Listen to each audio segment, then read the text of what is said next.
الحمد لله رب العالمين والصلاة والسلام على محمد وآله وأصحابه أجمعين. أعوذ بالله من الشيطان الرجيم. بسم الله الرحمن الرحيم. هو الذي بعث في الأميين رسولا منهم يتلو عليهم آياته ويزكيهم ويعلمهم الكتاب والحكمة وإن كانوا من قبل لفي ضلال مبين. صدق اللہ العظیم. اللہ کی تعریف اور شکر اللہ کا، درود و سلام سید المرسلین صلی اللہ علیہ وسلم پر بھیجتے ہوئے قرآن مجید کے سورہ جمعہ کی آیت نمبر 2 سے جو عنوان اس کے تحت چل رہا ہے، مقصد بعثت نبوی صلی اللہ علیہ وسلم کے جو 4 مرحلے ہیں، 4 اسٹیجز ہیں، اس کے مطابق قرآن مجید اور قرآن مجید کے مقاصد اور قرآن مجید کے علوم کو سمجھنے کے لیے جو عنوان گزشتہ 1 ماہ سے جاری ہے، اس کا یہ چوتھا اور اس سلسلے کا آخری مرحلہ ہے، اور اس مرحلے کے بعد پھر دوسرے مرحلے انشاءاللہ شروع ہوں گے۔ قبل اس کے کہ یہ عنوان تفہیم حکمت کے نام سے چلے اور تفہیم حکمت کے نام سے اس کی تفصیلات آپ کے سامنے آئیں، اس تفصیل کو اور تفہیم حکمت کو پوری طرح سمجھنا ہے تو پچھلی جو گفتگو ہوئی ہے، جو پچھلے محاضرات ہوئے ہیں، یتلو علیہم آیاتہ کے عنوان پر، پھر تزکیہ نفس یعنی ویزکیہم کے عنوان پر، ویعلمہم الکتاب کے عنوان پر، اس کو سمجھنا ضروری ہے۔ لہٰذا جو لوگ پہلی مرتبہ دیکھ رہے ہوں تو ان سے درخواست ہے کہ پچھلی ریکارڈنگ یا اس کے پہلے یونی جی سی یوٹیوب چینل پہ جو اپلوڈ ہے اسے دیکھ لیں تو یہ پوری طرح بات سمجھ میں آئے گی۔ قرآن مجید کے فہم کا ملکہ اسی وقت حاصل ہوتا ہے صحیح طریقے پر براہ راست جب پچھلے مراحل پورے کیے جائیں، یعنی تلاوت آیات، تزکیہ نفس، پھر تعلیم کتاب، اس کے بعد حکمت کے دروازے کھلتے چلے جاتے ہیں۔ تو جیسا کہ اس کے پہلے کی گفتگو ہوئی اور اس کے پہلے کی جو بات ہوئی، اس میں ایک عنوان آپ کے سامنے اس سلسلے کا جو آیا اس کی سمری اور اس کا خلاصہ یہاں پر آپ کو دکھ جائے گا۔ اور وہ خلاصہ تلخیص کیا ہے؟ پہلی بات جو کہی گئی تھی پوری تفصیل کے ساتھ، یتلو علیہم آیاتہ، کہ نبی کریم صلی اللہ علیہ وسلم کی بعثت کا جو مقصد تھا، اور آپ نے اسی طرح اس کو پوری طرح سے مکمل طریقے پر، احسن طریقے پر کر کے دکھایا بھی اور عمل کر کے بتایا بھی، اور آنے والے لوگوں کی جماعت تیار بھی کی، وہ تلاوت کر کے سنانا، تلاوت سکھانا، یتلو علیہم آیاتہ۔ تو پہلا جو مرحلہ تھا تلاوت سننا اور سیکھنا۔ اس کے بارے میں تفصیلات کا جو خلاصہ تھا یہ تھا کہ امت مسلمہ کے گھرانے کا ہر بچہ 5 سے 10 سال کی عمر میں تلاوت آیات سے واقف ہو جائے مع تجوید۔ اس کی تفصیلات اس پہ اندر آئی تھی۔ پھر یزکیہم کا مرحلہ آتا ہے، اور یزکیہم کیا تھا؟ حسن مندگی اور اصلاح نفس، تاکہ کتاب کی تعلیم کو ایبزارب اور جذب کرنے کے لائق بندہ بن جائے۔ 10 سے 14 سال کی عمر، جس کے اندر بچہ اپنے بالوں پر کھولتا ہے، ایک دوسرے سے ملاقات کرتا ہے، اسکول میں بھی ایک ہائر لیول پر وہ پہنچنے کے قریب ہوتا ہے، تو حسن بندگی اور اصلاح نفس 10 سے 14 سال کی عمر میں ہو جانا چاہیے، یہ نصاب ہے۔ اس کی تفصیلات آئی تھی۔ پھر وَيُعَلِّمُهُمُ الْكِتَابَ، تعلیم کتاب اللہ کی کتاب کی تعلیم، کہ اللہ کی کتاب کیا کہہ رہی ہے، بندگان خدا سے کیا چاہتی ہے، اور خاص طور پر حاملین کتاب یعنی یہ امت محمدیہ صلی اللہ علیہ وسلم کی جو ذمہ داریاں ہیں، وہ ذمہ داریاں کیا ہیں، شریعت کیا ہے۔ تعلیم کتاب بتاتی ہے 14 سے 22 سال کی عمر تک ایک مسلمان کو یہ آ جانا چاہیے، تاکہ اب اس کے بعد جو اس کی پروفیشنل لائف شروع ہو رہی ہے، اس کی عملی زندگی جو شروع ہو رہی ہے، اس عملی زندگی میں اللہ کی کتاب سے سبق لے کر کے، اللہ کی کتاب کے مقاصد کو سمجھ کر کے اپنی پوری زندگی حسن بندگی کے ساتھ گزارے۔ جب یہ تعلیم ہو جاتی ہے، گویا یہاں تک اسے شریعت کا علم پورا آ جاتا ہے، تب جا کے حکمت کا دروازہ کھلتا ہے، تفہیم شریعت اور اس سے تا حیات فیض ایک بندہ مومن اٹھاتا ہے۔ تو یہ تینوں تفصیلات آ گئی تھی۔ اب آئیے چوتھا لفظ الحکمہ۔ جیسا کہ آپ دیکھ رہے ہیں کہ قرآن مجید کی تفہیم کے مراحل، مقاصد بعثت نبوی کے تناظر میں ہم نے بیان کرنے کی کوشش کی کہ قرآن مجید کیسے، کس انداز سے سمجھ میں آتا ہے، اور آواز تھوڑا کم کرو اس کی، کس انداز سے سمجھ میں آتا ہے قرآن مجید، اور اس کے مرحلے، بہترین مرحلے کیا ہیں، اللہ تعالیٰ نے قرآن کے ذریعے سے رہنمائی دی ہے۔ اور یہ جو ہم نے سلیبس اور جو نصاب بنایا ہے، سلیبس اور نصاب جو بنایا، اس سلیبس اور نصاب کے اندر جتنے بھی موقر مفسرین ہیں جنہوں نے مقصد بعثت نبوی صلی اللہ علیہ وسلم پر لکھا ہے، اس میں اس مرحلے کو بھی لکھا ہے، بس اسی سے تلخیص لے کر کے ہم نے تفصیلات بیان کی ہیں۔ اور پچھلی ریکارڈنگ میں آپ نے سنا بھی ہوگا کہ ہم نے 2-3 فارمولے بیان کیے تھے ان لوگوں کے لیے جنہوں نے براہ راست مدرسے میں تعلیم حاصل نہیں کی، کیونکہ یہ عنوان خاص طور پر انہی حضرات کے لیے چل رہا ہے جو مدرسے سے گزرے نہیں، لیکن ان کے اوپر بھی قرآن کو سمجھنا، قرآن کا علم حاصل کرنا اتنا ہی بڑا فریضہ ہے جتنا بڑا فریضہ اہل مدرسے کے اوپر ہے۔ تو وہ کیسے سیکھ سکتے ہیں، اس فریضے کو کتنا حاصل کر سکتے ہیں، اسی کے بارے میں بات چل رہی تھی۔ تو پچھلی کلاس میں 2-3 فارمولے بھی بیان کیے گئے تھے۔ اب آئیے لفظ الحکمہ پر ہم اپنی تفصیلات پیش کرنے کی کوشش کرتے ہیں۔ اس میں بھی جو باتیں لی گئی ہیں وہ تمام موقر مفسرین سے لی گئی ہیں، جگہ جگہ حوالے بھی موجود ہیں، جس میں لغات میں لغات القرآن عبد الرشید نعمانی کا استعمال کیا گیا ہے، اسی طرح سے عبدالحق حقانی کو لیا گیا ہے، پھر اسی طرح سے راغب اصفہانی کو لیا گیا ہے، فراہی حمید الدین فراہی، پھر ترجمان القرآن، تفسیر خازن، بیان القرآن، تفہیم القرآن، قاموس اللغہ، مولانا علی میاں صاحب علی رحمہم اللہ اجمعین، ان تمام کے خیالات کو لے کر کے تلخیص کے ساتھ پیش کیا جا رہا ہے۔ جب تفہیم حکمت کا مرحلہ آئے گا، یہ جو تفہیم حکمت کا مرحلہ ہے، اس تفہیم حکمت کے مرحلے میں آپ دیکھیں کہ ہم نے یہاں پر 3 اس کے حصے بنائے ہیں۔ پہلا ہے معنی اور مفہوم، کہ حکمت کہتے کس کو ہے، قرآن کی روشنی میں، عربی زبان میں اور لغت میں کس کو کہتے ہیں، اس کو سمجھنا ضروری ہے، کیونکہ ہر شخص جانتا ہے کہ حکمت کے بارے میں بہت بات کرتا ہے کہ حکمت سے بات کرو، حکمت سے کام کرو، حکمت اس میں ہے۔ حکمت کہتے کس کو ہیں، وہ تفصیلات یہاں پر بیان کی گئی ہیں۔ اور اہل علم اس بات سے بھی اچھی طرح سے واقف ہیں کہ انسان 3 طرح کی عمر جیتا ہے۔ 3 طرح کی عمر جیتا ہے۔ ایک تو اس کی کرونالوجیکل ایج ہوتی ہے، موروثی زندگی، پیدا ہوا اور مرنے تک، بچپنا، جوانی، ادھیڑ عمر، بڑھاپا، گویا ایک طرح سے کرو چلتی ہے۔ اس کے دوسری ایج ہوتی ہے جو اس کی جنسی زندگی کی ہوتی ہے، سیکشول ایج کہا جاتا ہے اسے۔ تیسری ایج جو ہوتی ہے اس کی انٹیلیجنس ایج ہوتی ہے، اور ماہرین نفسیات اس بات سے واقف ہیں اور اس بات کا دعویٰ کرتے ہیں کہ جو کرونالوجیکل ایج ہے اس میں رکاوٹ تو موت ہی ہے۔ دوسری جو ایج ہے وہ بھی ایک مرحلے سے شروع ہوتی ہے، دوسرے مرحلے تک جا کر کے ختم ہو جاتی ہے۔ جو انٹیلیجنس ہے، جو ذہانت ہے، یہ ذہانت 18 سال کی عمر تک عموماً بڑھتی ہے۔ 18 سال کے بعد ذہانت کا ارتقاء رک جاتا ہے، پھر وزڈم یعنی حکمت کا مرحلہ شروع ہوتا ہے۔ اب ماحول اور حالات کے اعتبار سے، تجربے کے اعتبار سے حکمت کے دروازے کھلتے رہتے ہیں تجربوں کی روشنی میں۔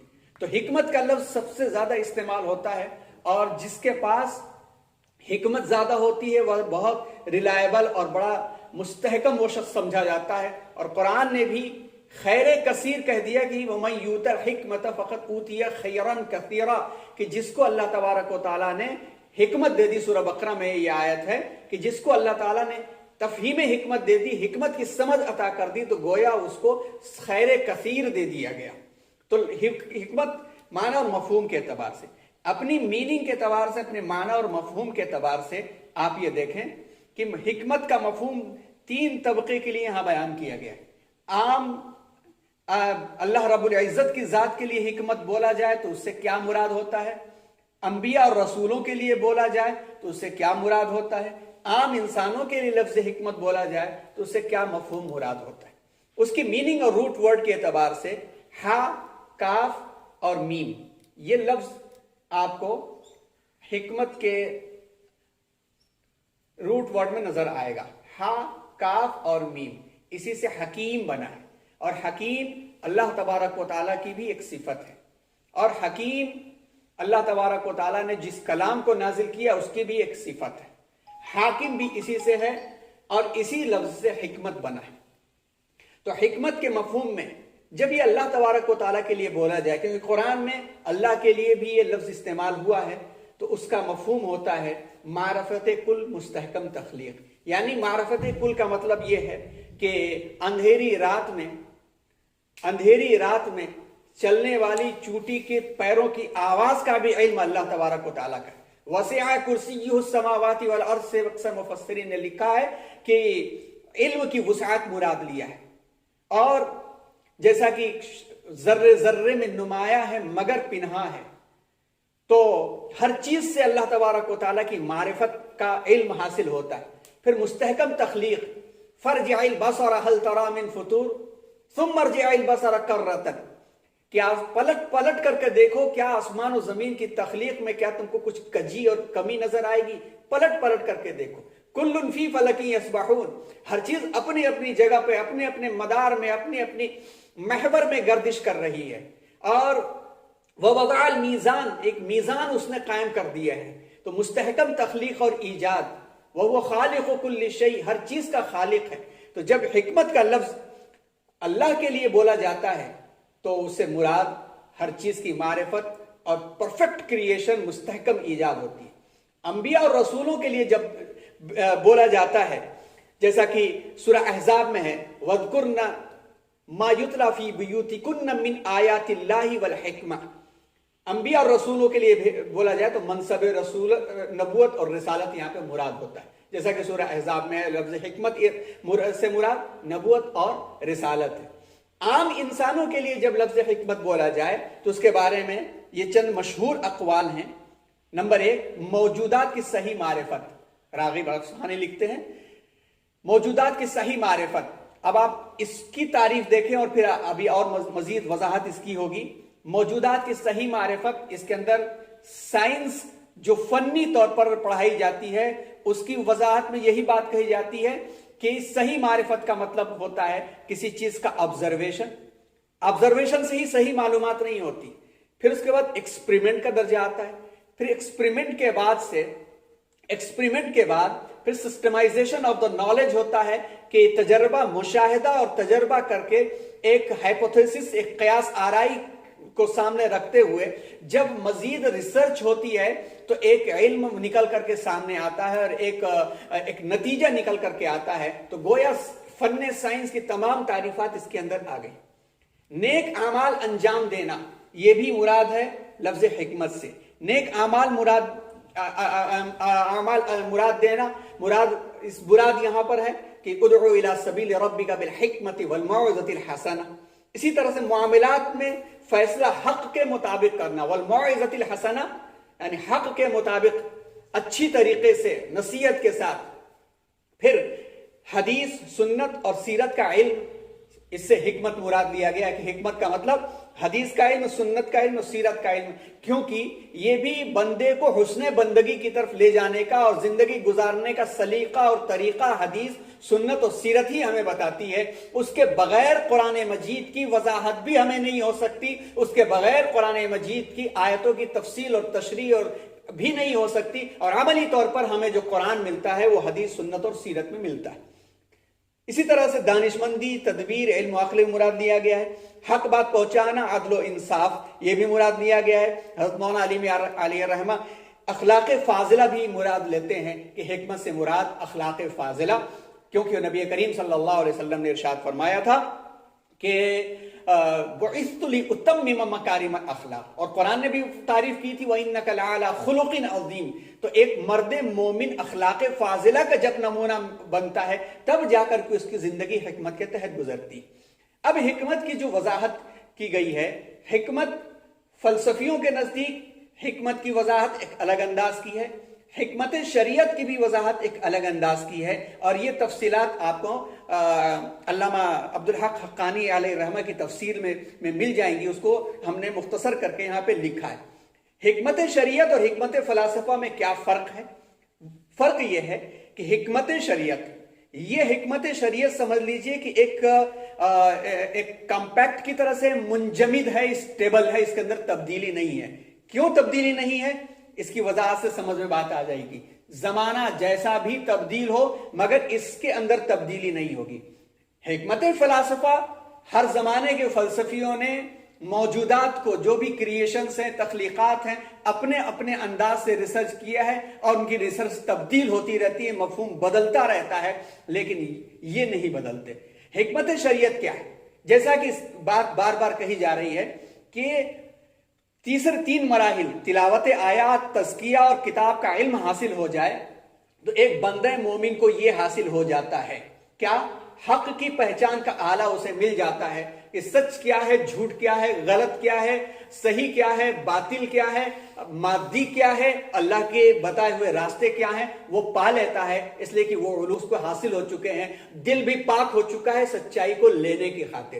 رسالت کی پیروی کو اپنے لیے وہ نجات سمجھتا ہے، علم کتنا بڑا اسے حاصل ہو جائے، مگر اپنے آپ کو رسالت اور اس کے پیغام سے اوپر کبھی بندے مومن سمجھتا نہیں اور ہمیشہ ان کی پیروی میں رہتا ہے، تو حق کی پہچان کا آلہ تبدیل نہیں ہوتا۔ لا تبدیل لکلمات اللہ، رسالت کی پیروی بھی تبدیل نہیں ہوتی، کیونکہ نبیوں کا جو پیغام تھا وہ تمام کا تمام پیغام تقریباً قریب تھا، جزوی ذرا فرق تھا۔ توحید، رسالت، آخرت، اللہ کی بندگی، مبدا اور معاد، یہ سب کا ایک تھا، چاہے حضرت آدم علیہ السلام ہو یا سید الرسول امام الانبیاء صلی اللہ علیہ وسلم ہو، مبدا اور معاد کی خبر ہوتی ہے۔ وہ علم میں کتنا بڑھ جائے لیکن اپنی صلاحیت کے باوجود بھی پیدائش سے پہلے کے حالات اور مرنے کے بعد کے حالات کا انکار نہیں کرتا۔ احکامات الہیہ کے مسالے یعنی وزڈم اسے سمجھ میں آ جاتی ہے کہ نماز کیوں پڑھنا، وزڈم سمجھ میں آ جاتی ہے کہ زکوٰۃ کیوں دینا، وزڈم سمجھ میں آ جاتی ہے کہ چور کا ہاتھ کیوں کاٹنا، وزڈم سمجھ میں آ جاتی ہے کہ زانی کو سزا کیوں دینا، حکمت سمجھ میں آ جاتی ہے، اور جو نہیں سمجھ میں آتی اس پر دعوے وہ نہیں کرتا، اپنے علم کی کمی کو محسوس کرتا ہے۔ پھر اس کے بعد تزکیہ اور اصلاح نفس ایسا ہو جاتا ہے کہ ہر چیز کو اللہ اور اس کے رسول کی دی ہوئی چیز کو من و عن امپلیسٹ اوبیڈینسی کے ساتھ بلا چوں اور چنا اسے قبول کر لیتا ہے، پھر گمشدہ حکمتوں کے جستجو میں لگ جاتا ہے۔ الحکمت الضالۃ المؤمن حیثما او قال انما وجدها فهو احق بها او كما قال النبی صلی اللہ علیہ وسلم کہ حکمت مومن کا گمشدہ سرمایہ ہے، یعنی جہاں جہاں حکمت کے موتی بکھرے ہیں مومن کا حق ہے کہ اس کے جستجو میں لگ کر کے اسے حاصل کرے۔ زندگی کو ایز کرنے اور آسان کرنے کی حکمتیں، بندگان خدا تک پہنچنے کے لیے اخلاق فاضلہ کی حکمتیں، یہ تمام کے تمام گمشدہ نعمتیں مومن کی ہیں، اس کی جستجو میں لگنا ایمان والے کا خاصہ ہے۔ شریعت کے مقاصد خمسہ کے اسرار اسے سمجھ میں آ جاتے ہیں، حکمت شریعت کے اندر یہ تمام چیزیں آتی ہیں۔ مقاصد خمسہ کیا؟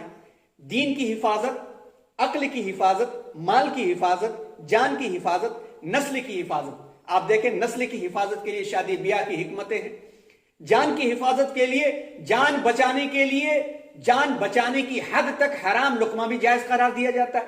مال کی حفاظت ہے کہ مال روٹیشن میں ہو اور سب کے لیے موقع ملتا رہے، تو سود کی ممانعت اور غلط قسم سے مال کمانے کی ممانعت، یہ تمام کی تمام چیزیں اس کے لیے ہے، اور مال کی حفاظت کی بھی ذمہ داری اسے دی گئی۔ عقل کی حفاظت، شراب اور اس طرح کو عقل کو خراب کرنے والی چیزیں، دماغ کو خراب کرنے والی چیزیں، فحاشی اور اوریانیت اور دماغ کو اصل کام سے ہٹانے والی چیزوں کو ممنوع شریعت نے کیا۔ دین کی حفاظت، پوری شرعی علوم یہ اس کے سامنے کھل کر کے آ جاتے ہیں۔ پھر قوانین عدل و انصاف آ جاتے ہیں۔ تو حکمت شریعت ایک بندہ مومن کو اسی وقت حاصل ہو سکتا ہے جب وہ تعلیم کتاب سے گزرے اور تزکیہ نفس سے گزرے، اور تزکیہ نفس کے لیے جو تفصیلات بیان کی گئیں وہ آپ اپنے سامنے رکھیں۔